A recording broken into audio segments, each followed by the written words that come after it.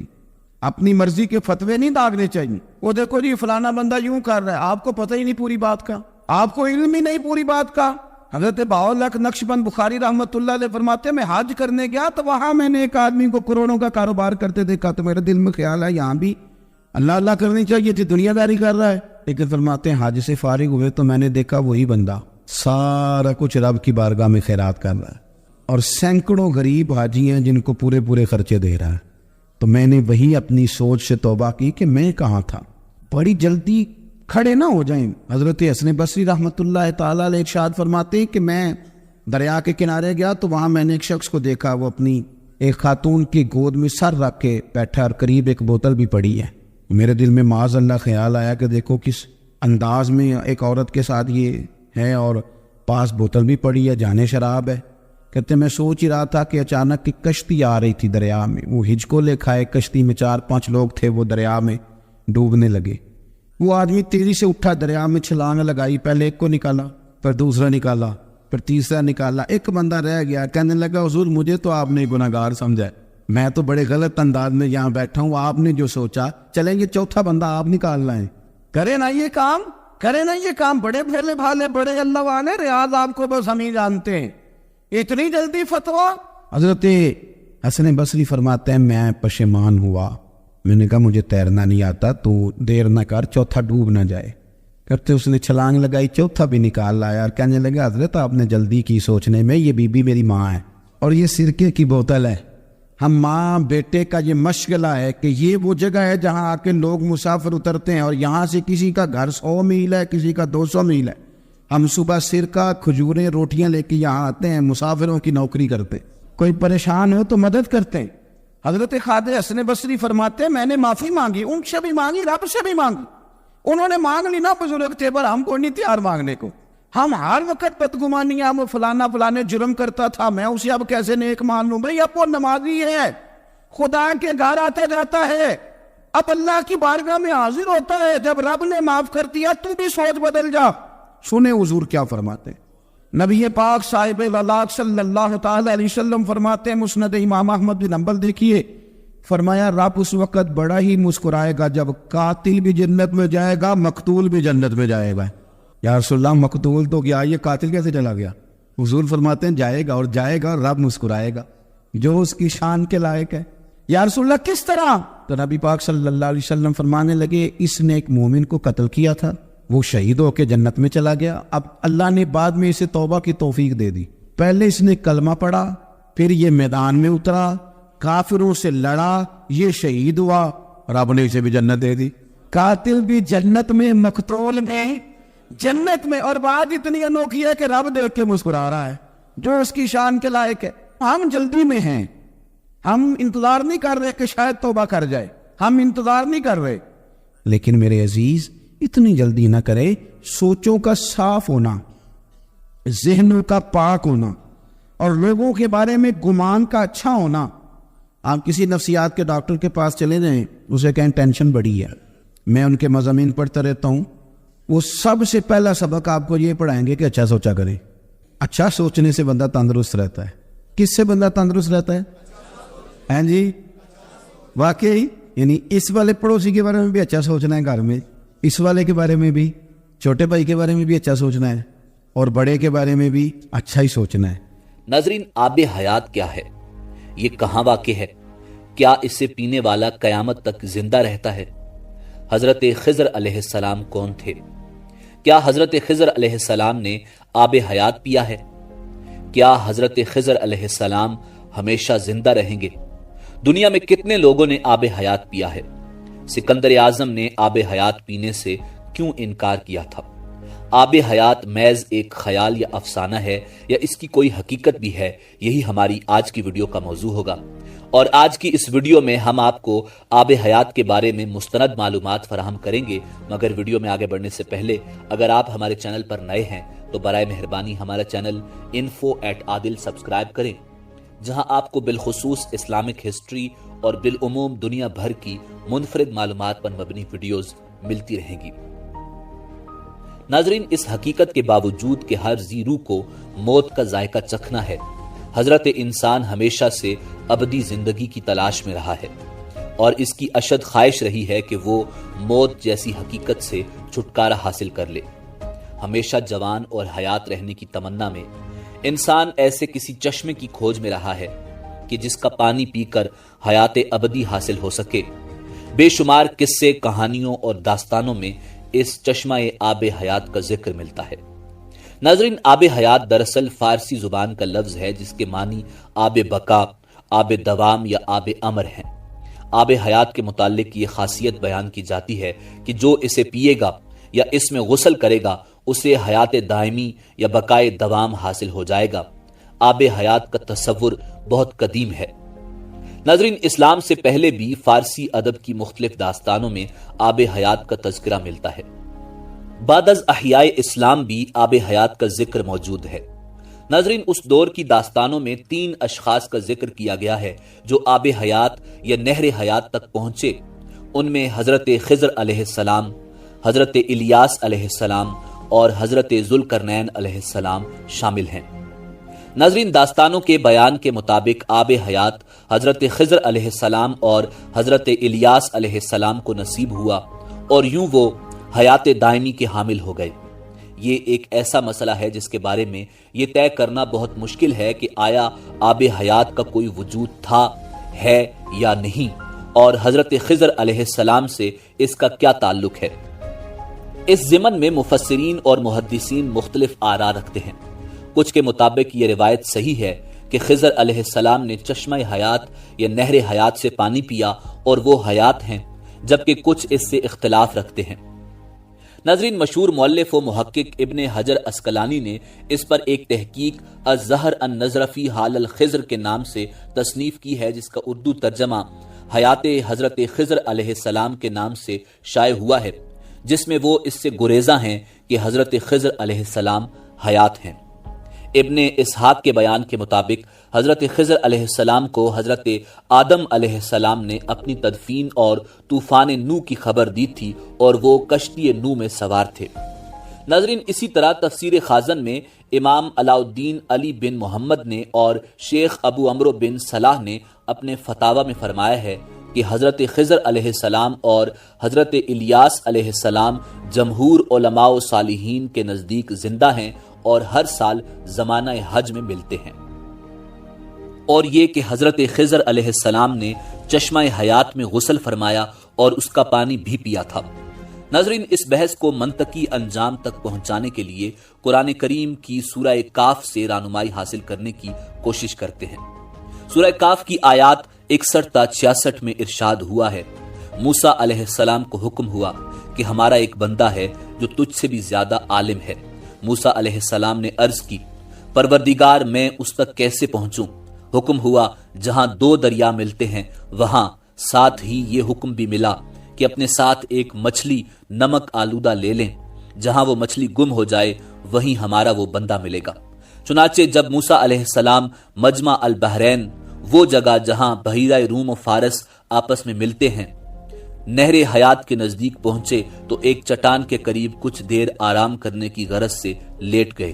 مچھلی آپ کے ساتھی یوشع بن نون کی زنبیل میں تھی۔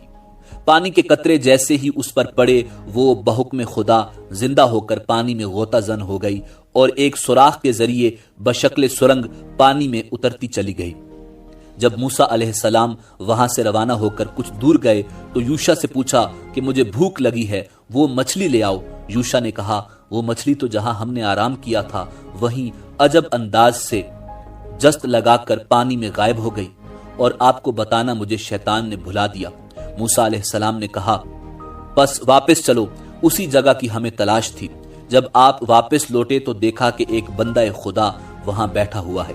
آپ علیہ السلام نے بعد السلام کہا کہ میں موسیٰ ہوں، بنی اسرائیل کا نبی۔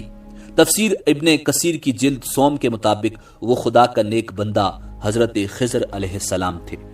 ناظرین، اس کے بعد کی تفصیل عام ہے کہ آپ علیہ السلام نے حضرت خضر علیہ السلام کے ساتھ سفر کیا اور انہوں نے کہا کہ موسیٰ جو عمل میں کروں آپ سوال نہیں کریں گے۔ آج کی ویڈیو میں ہم اس تفصیل میں نہیں جائیں گے کیونکہ اپنے ناظرین کو بس یہیں تک لانا مقصود تھا۔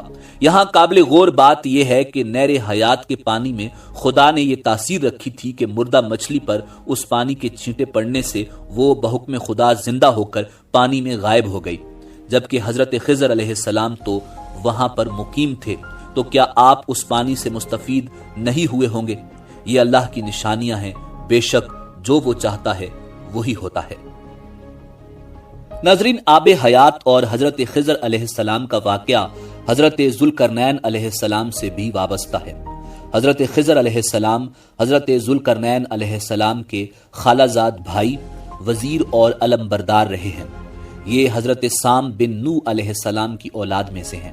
مختلف تواریخ میں یہ بیان ملتا ہے کہ حضرت ذوالقرنین علیہ السلام نے پرانی کتابوں میں پڑھا تھا کہ سام بن نوح علیہ السلام کی اولاد میں سے ایک شخص چشمہ حیات سے پانی پی لے گا تو اس کو موت نہ آئے گی، اس لیے حضرت ذوالقرنین علیہ السلام نے اس کی تلاش میں مغرب کا سفر کیا۔ حضرت ذوالقرنین علیہ السلام کے علم میں یہ بات آئی کہ چشمہ حیات اندھیرے راستوں میں موجود ہے، جسے آج سائنس بلیک ہول کہتی ہے، اور وہاں 360 چشمے ہیں۔ لہٰذا ذوالقرنین علیہ السلام نے اپنے لشکر سے 360 افراد منتخب کیے اور ہر ایک کو ایک مچھلی دے کر خضر علیہ السلام کی سربراہی میں روانہ کیا۔ تمام لوگوں کو یہ ہدایات دی گئیں کہ ہر فرد اپنی مچھلی کے ساتھ چشمے میں اتر جائے اور واپس آ کر اپنی اپنی مچھلی ظاہر کرے۔ کافی دشواری اور محنت شاقہ کے بعد آخر کار یہ افراد ان چشموں تک پہنچنے میں کامیاب ہو گئے۔ جب واپس آئے تو حضرت ذوالقرنین علیہ السلام نے سب کو اپنی مچھلی جمع کروانے کے لیے کہا۔ سب نے اپنی مچھلی ان کے سامنے پیش کر دی سوائے حضرت خضر علیہ السلام کے۔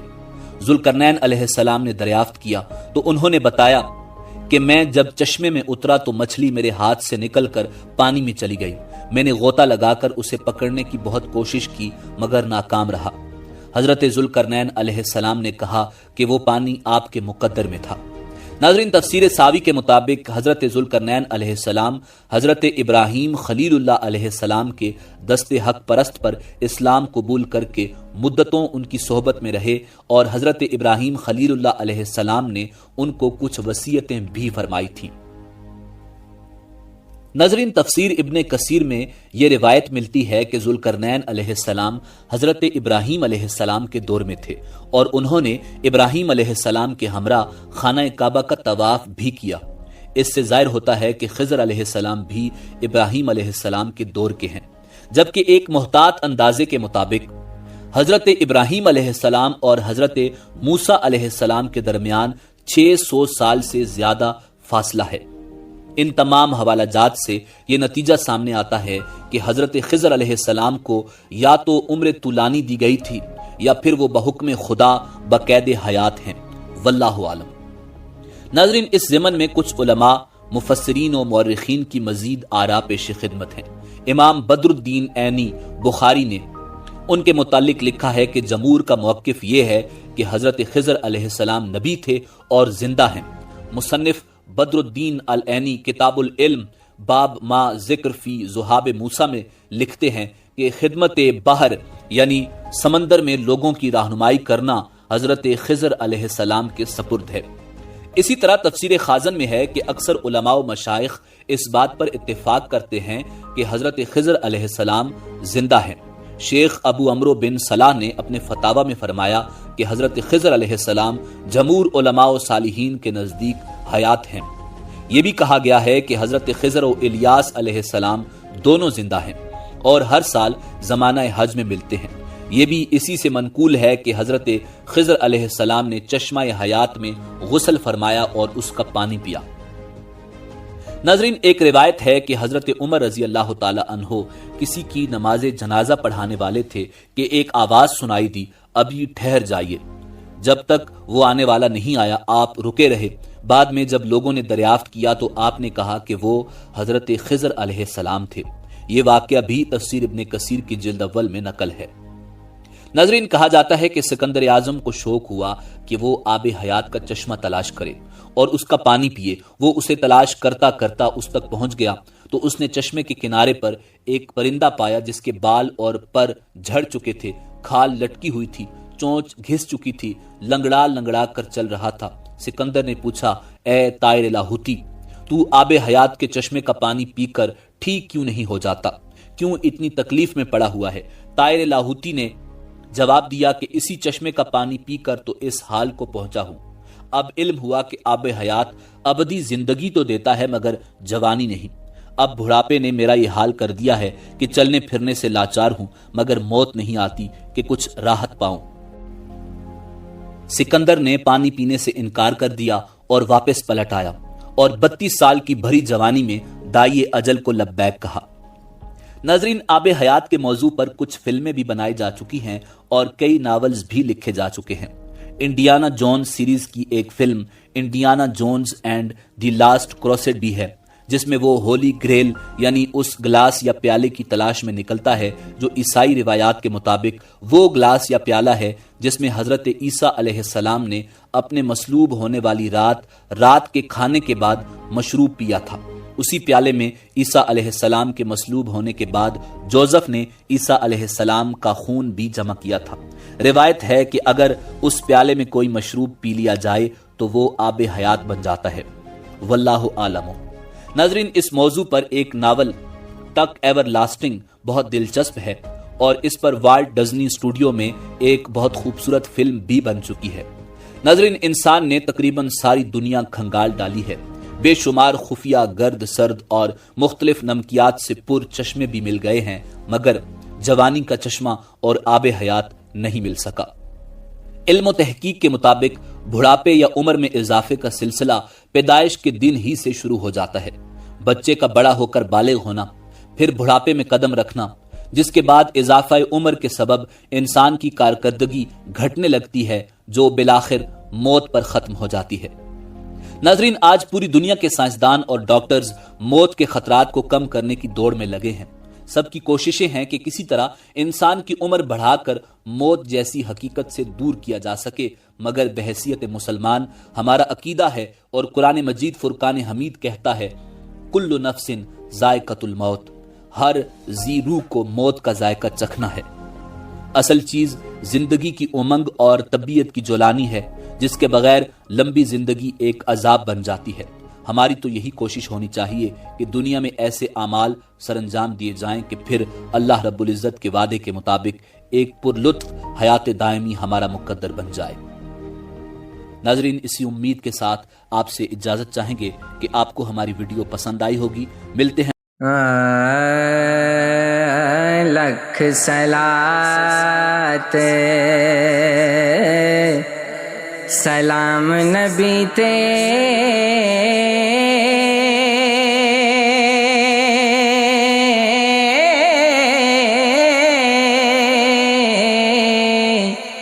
جو شافی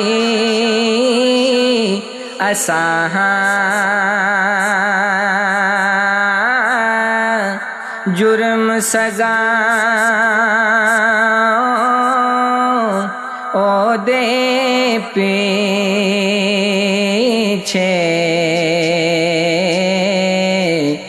ربا بخش پناہ جرم سزا او دے پیچھے ربا بخش پناہ پاک وجود شریف نبی دا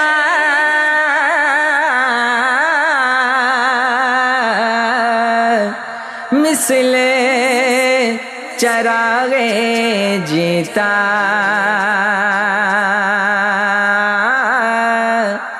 ظلمت کفر جہالت اندر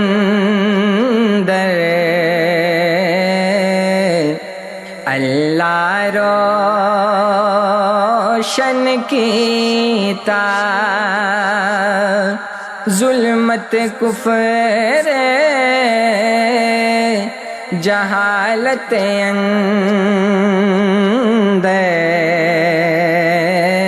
اندر اللہ روشن کیتا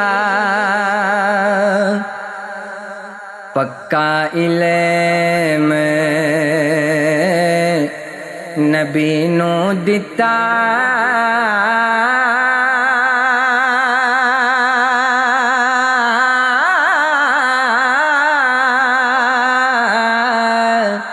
سب علماں وچ کامل ہر علم دے مشکل مسئلے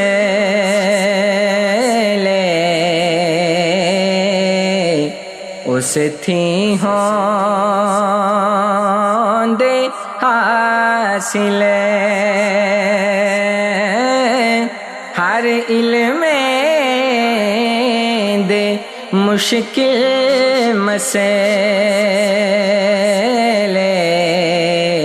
اس تھی ہندے حاصل ہے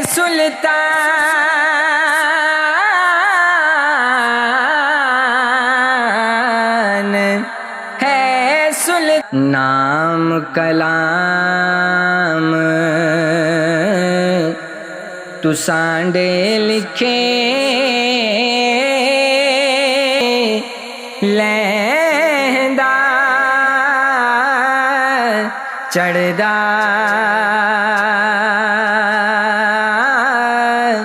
کی ہویا جے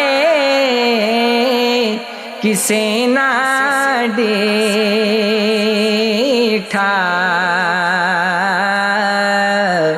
آپوں لکھ دا پڑھدا کی ہویا جے کسے نہ ڈیٹھا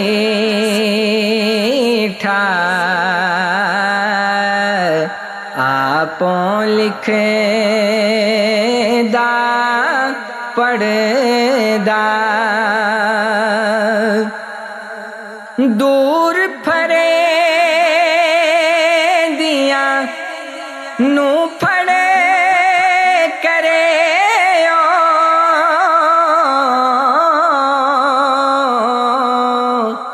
اندر قرب حضوری کفاراں دا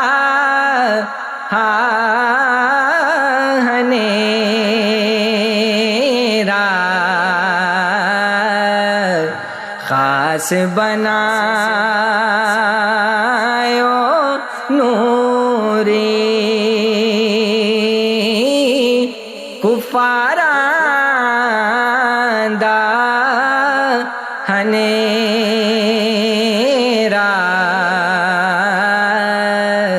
خاص بنایو نوری